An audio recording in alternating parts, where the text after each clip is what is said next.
My friends, after 3 months of grinding battle, Ukraine is doubling down in the Robotyne sector. And yet, they might lose it all. Ukraine is currently pushing in between Robotyne and Verbove towards these fortifications of Russia's first line of defense, in this sector considered to be the weakest of the entire Surovikin line. I find it very sus.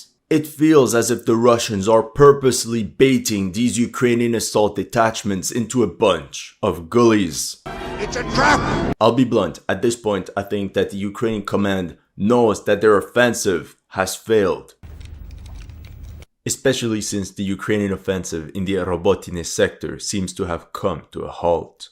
They lost so many Bradleys and Leopards that they already stopped using armored formations, and now they resorted to small-scale local infantry attacks, which resulted in a steep rise in casualties. And now we can add the first destroyed Challenger 2 tank near Robotyne.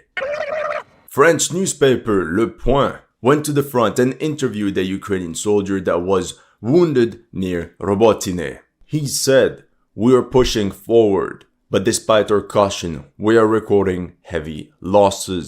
At this rate, we will need reinforcements quickly." Sector 4 needs reinforcements. We are being overrun. Blyat, we are the reinforcements! Meanwhile, one of Ukraine's last reserves, the Elite 46 Air Mobile Brigade, might be experiencing some issues. Ми виконували бойове завдання під керівництвом командира батальйона майора Ногінова Олександра, який віддавав злочинні накази, посилаючи нас на штурм під вогнем артилерії і мінометів. Нас відправляли просто на м'ясо. Ми готові хоч зараз в бій, але не під командуванням цього злочинця.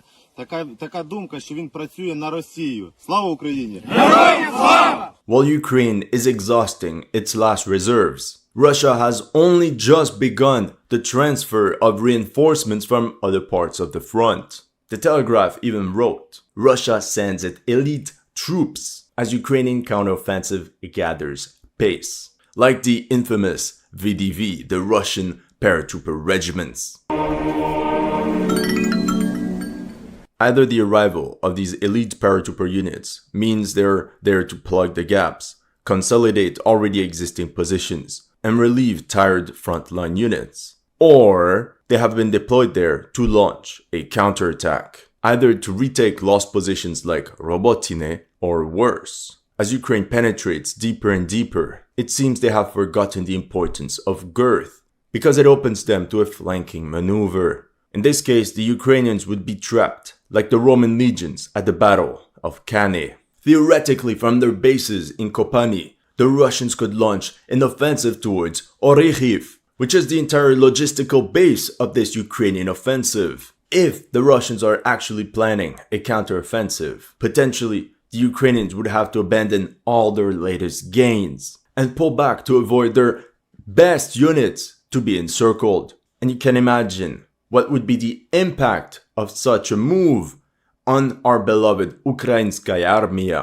According to the website Medusa, a significant part of the Russian reserves of the southern group have already been sent into battle, and now they're waiting for reinforcements from other directions, namely the 76th Air Assault Division, since on their telegram post of the 31st of August, they said the Crimea front was now history for them. There's also the deployment of the 7th Guard Mountain VDV Division from Kherson, and reportedly there's also the arrival of the 503rd Motorized Rifle Regiment. 2 entire divisions is a considerable force for solely defensive operations. The Ukrainian command knows that the battle to reach the Sea of Azov has been lost. So now their goal is to establish the best positions for a renewed offensive in winter or even in 2024. Oh yeah, in that case, you'll see this face for quite some time. Oh, and don't you dare bring up anything of this, because Ukraine's foreign minister, Dmytro Kuleba, said that anyone criticizing the slow pace of the counteroffensive should shut up. And if the situation couldn't get worse, the Russians are truly some sadistic maniacs, because they're already building more lines of fortifications. Check out the expansions of these defenses 40 kilometers away from the front?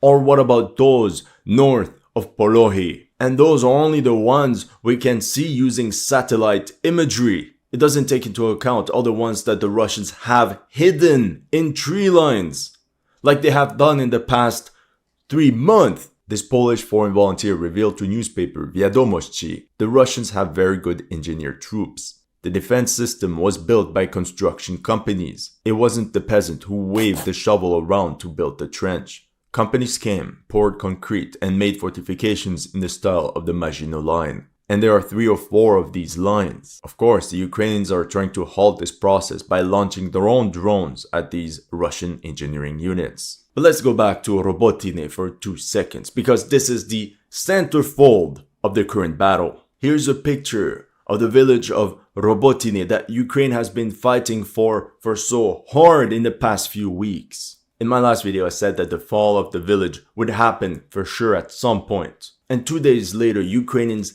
did confirm the capture of the place. However, I'm shocked the Russians are not giving up. Newspaper Le Point also interviewed a Ukrainian intelligence officer, and to their astonishment, he revealed, for the moment, the enemy does not back down and resist with all his might. The Russian defenders at Robotine stood their ground so much that the Ukrainians had no other choice but to change their plans and bypass this entire sector. On September 1st, Ukrainian assault squads discovered a network of tunnels east of Robotine, from where Russian infantry appeared and disappeared during their many counterattacks. A bit like the Japanese defensive positions in Iwo Jima and Okinawa. Hi and welcome to History Legends. Here are the latest news of the Russo-Ukrainian War. If you're new to this channel, make sure to like and subscribe. As you know, some of my Ukraine videos have been targeted with limited or no ads. So make sure to check out my Patreon or PayPal to keep the show running. Thank you to everyone that has already helped. And welcome to the headquarters. In this video, some Ukrainian troops are seen advancing towards the front. This soldier walks by 2 destroyed Russian T-72s, and we can clearly see the dragon teeth of the Surovikin line in the background, which marks the first line of defense. Thing is, this was geolocated right here, and seemingly this entire sector is secured by Ukraine. Here you can see NATO-trained soldiers of the 47th Mechanized Brigade clearing out part of a tree line, most likely somewhere south of the village near these Russian entrenchments that you can see on screen. They're carrying multiple machine guns. They're ready for battle, but they suffer casualties from returning fire, and half their squad has to get evacuated due to combat injuries. Meanwhile, this guy's happy that he survived thanks to his bulletproof vest, which is a reminder for you guys to always cover up and bring protection. Now notice how they seem to be using a Wolfhound armored vehicle for their medevac operation. And in the following article, the Wall Street Journal reported, for now the Ukrainians must resupply frontline troops on foot, or at best, using motorcycles, all-terrain buggies or pickup trucks. They have to resupply their troops on foot. Oh my god, how are they supposed to win in these conditions? Right now, the battle has shifted from the village of Robotine itself towards this fortified bastion 700 meters to the south of the settlement. And if we zoom in, this is what we get. Advanced positions, covered trenches and fighting positions, steel roofs and bunkers at the rear for ammo storage, and of course for accommodation. Ukrainian artillery will have a hard time piercing through all this, no matter how precise the rounds are. And here we can see some more trenches inside that tree line, and that's only the visible part of their fortifications. We can suppose the Russians have even more defensive positions around these woods to cover their right flank. This fortified bastion alone explains why the Ukrainians are having so much trouble breaking out of Robotine and exploiting their latest victory. The Ukrainians can only storm these bastions with infantry and artillery alone, since armored vehicles get light up the moment they reach the front. There was this outpost located right at the exit of the village and 300 meters ahead of the main fortified bastion. We have a video from the 26th of August, where Ukrainian howitzers of the 47th Mechanized Brigade shelled these same Russian positions I just showed you. They seem to be bombarding them with cluster munition. But most importantly, notice that the surviving Russian troops are fleeing to the rear. For me, these guys are Storm Z troopers, the former inmates that were recruited into the Russian army. They were most likely told, hold the position as long as you can, and then pull back. And that's how they simply retreated to the main line of defense. Despite all the anti-tank fire, the Ukrainians continue their assaults and try to send their tanks to support the advancing infantry. However, continuously attacking the same places come at a cost. If you look at this map, the Ukrainians are stuck in this sort of bulge or salient. Even worse, if we look at an elevation map, we notice that Ukrainian assault units are pushing into these sort of gullies, which Ukrainians and Russians call balka. The height difference is not drastic, but since we're talking about infantry platoon engagements, that will mean that the Ukrainians will fight an uphill battle, from where they can easily be ambushed. Take a look at this order of battle in and around Robotine. The Ukrainians have the equivalent of 12 brigades in that sector. As many were defending Bakhmut during the winter, and despite this mass of troops, they're still struggling. As many as 5 armored vehicles were destroyed on the way to the village. Same scenario here, with 4 additional vehicles destroyed or abandoned. This seems even worse, since I think this one is a Striker APC, which belongs to one of Ukraine's elite brigades sent as reinforcements. The reason why I think that the Ukrainians got trapped near Robotine is that they can only advance as long as the Russians in front of them are pulling back. Any attempt to create some sort of armored fist or even assault detachment fist to really break through Russian lines will immediately get intercepted by enemy artillery. In order to reinforce the front line and send reinforcements, the Ukraine command has to send troops for kilometers in open terrain, with most of the tree lines destroyed and most of the villages destroyed as well. So there's barely any cover. In these images of nighttime bombardment, the Russians shelled some Ukrainian reserve unit positioned at the rear. Reportedly, that unit lost 50 KIA or wounded in 2 days. As you can imagine, this situation complicates the delivery of supplies and reinforcements to the front. On September 2nd, the 47th Mechanized Brigade lost 1 Bradley and 1 tank. And here's a before-after of some Leopard 2A4 getting slapped on the cheek by a 152mm round.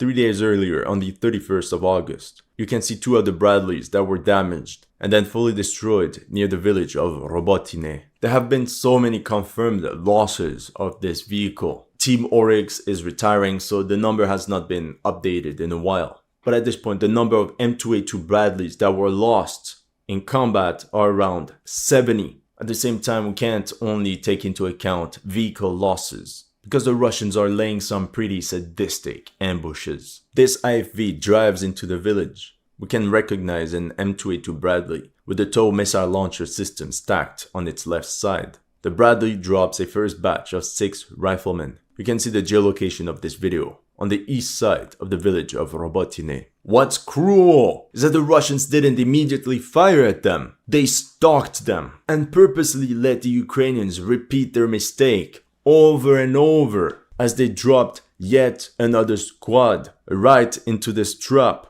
This is when this Russian D-20 battery started singing and carried out 4 very precise artillery strikes directly into these buildings. That's at least 1 squad gone. How many more times has this happened over the past few days and weeks? Here's another Russian ambush. We can see a Ukrainian squad walking back and forth between these houses in Robotine when the Stick 2S7 peon woke up, followed by multiple artillery strikes on the entire sector. Then of course Russian aviation gets jealous and also wants a shot at the bowling alley by dropping FAB-500s on any stationary target. This is why it's very important for Ukrainian soldiers to find a way to protect themselves from artillery fire. This picture shows Ukrainian infantrymen rebuilding some trenches, most likely some second wave territorial defense guys that are revamping some destroyed Russian trenches that were previously captured. And this allows them to at least get some cover when Russian drones are lurking over them. But as always, this goes for both sides. Ukrainian artillery fired some cluster munitions at some 4 Russian trucks coming as reinforcements, roughly a company worth of men, 100 troops, and the ambush caused the carnage. Let's talk quickly about FPV drones. I thought this following footage was really interesting. We got a first FPV targeting this Ukrainian anti-tank unit, followed by a second one. But notice how we have a third drone guiding these 2 FPVs in real time. This means these drone attacks are extremely coordinated. In this one, you can see a French-made Caesar self-propelled howitzer. A first FPV misses the target, but the driver loses control of the vehicle. A second FPV comes in once the Caesar is immobilized, followed by a third one to finish it off. That's how some drones only worth a couple thousands of dollars fully destroyed some military equipment worth $7 million. We could think of these FPV drones as the Stukas during World War II with their sirens, which truly affected the morale of the guys on the ground.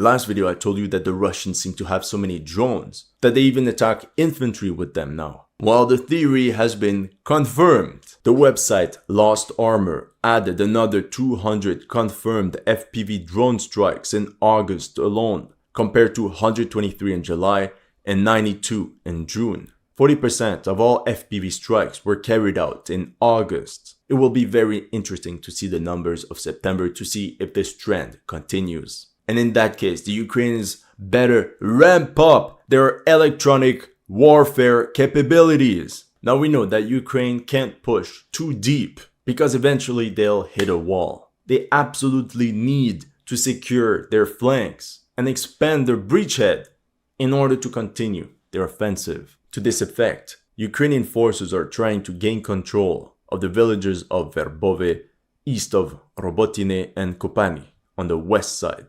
In my previous video, I expected the Ukrainians to put the B in Borsh towards Kopani and wipe this ridge clean. But it seems these Russian fortifications west and south of Robotine are holding longer than expected. But like we saw, these are not simple trenches. These are 360 defense networks because they can't break through on the west side. Ukrainians have been putting the focus on the east side. And this is where we saw the latest gains that made the entire Western media go nuts. At the same time, I understand Ukrainians managed to capture 1.6 kilometers in only 3 days. So let's analyze the furthest extent of Ukrainian progression in that sector by looking at all the places where Ukrainian troops have been spotted. In the intro, we saw that on September 1st, Ukrainians were spotted right here. Then, according to this video, the Russians shelled a Ukrainian vanguard that reached the tip of the village of Verbove, right here in the east. The Ukrainians seem to enjoy shoving their tips a bit everywhere, because on the 27th of August, the Russians bombarded the outskirts of the village of Novopokrovka, proving that some Ukrainian forces did make it that far into second base, which is northeast of the front. This other Russian kamikaze drone footage attacked a Ukrainian target geolocated right here. This was on the southern tip. Lastly, you can see a Russian infantry squad retreating along a communication trench and then targeted by Ukrainian artillery, which was geolocated right here on the map. So as a summary, here are the 5 locations where Ukrainians were recently spotted at. So we can clearly see that the Ukrainians are massively pushing east as they're trying to flank these entire Russian fortifications and at the same time clear this entire area north of the main line of defense. I mean, for the Russians, this is perfect. Anything that pushes the Ukrainians away from Tokmak is a win. And every day the Ukrainians spend pushing east, the Russians reinforce their fortifications everywhere along the front line, especially on the important logistical axis. This sector belongs to the 82nd Air Assault Brigade. There's also the 46th Air Mobile Brigade, aka the men that were complaining about being sent into suicide missions, and the 15th Karadag Brigade, all of which are part of this corps sent in as last reserves. After them, there's not much left. For now, some losses have been recorded. According to the latest videos, at least another 3 Striker APCs one T-72B and a Wolfhound MRAP were damaged and abandoned. Here you can see 3 Ukrainian soldiers of the 15th Brigade Karadag walk through positions they just captured, where another striker fell into a ditch. The 82nd still has to engage its infamous Challenger 2s into battle, which, in my opinion, they will keep once they break through this first line of defense in an attempt to really exploit their breakthrough. At the same time, we have the first confirmed destruction of a Challenger 2 tank, which operated as part of the 82nd Air Assault Brigade. That's 1 out of 14 destroyed. On August 31st, the Ukrainians formed some sort of Kampfgruppe. A recon detachment of the 15th Brigade Karadag was sent forward with the support of artillery and 2 Su-25 attack aircraft. Then 4 assault detachments, so 4 platoons in total, of the 82nd Air Assault Brigade and the 46th Air Mobile Brigades attacked the strongholds of the Russian armed forces in the Chubenkov-Balka area. So it's very interesting to see how they don't attack as single units, but they mix them all up. The formation of such ad hoc units could either show that Ukrainians can quickly adapt to the fluid situation of the battlefield, but it could also mean that some units have suffered significant casualties and that they have to be regrouped together.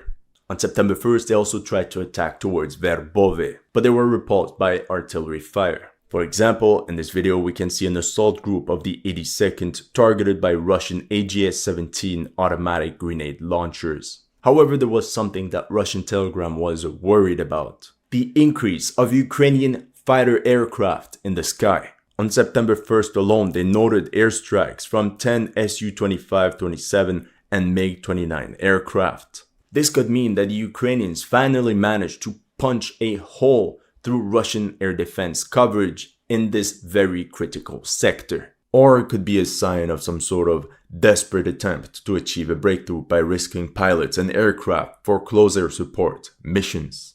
That's all I have for you today. Let me know in the comment section what you thought of my analysis. If you're new to this channel, make sure to like and subscribe. And if you want to support my channel, make sure to check out my Patreon or PayPal. The links are in the description below.